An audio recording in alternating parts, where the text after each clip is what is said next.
formatting the text in the cell or sheets. Okay, see, first select the title, and here the size, maybe you can be like this 14, and choose the size. Here the back color of the text, and also here the font color. Okay, and this is the for the text colors. Individually you can write and select any color. See here, choose any one, and I put the color, the appearing color. See here also another color you can choose and select like this, the back color. This is the font color. Okay, also select here this one showing here the back color, and here choose the font color. So the, and here not coming, so just go to up and click, double click, this is appearing full cell.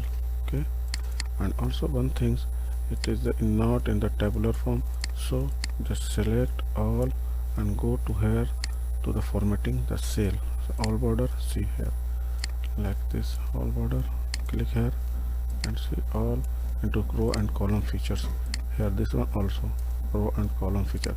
So this is formatting the cell with the font color and the back color, and also adjust the cell. Thank you.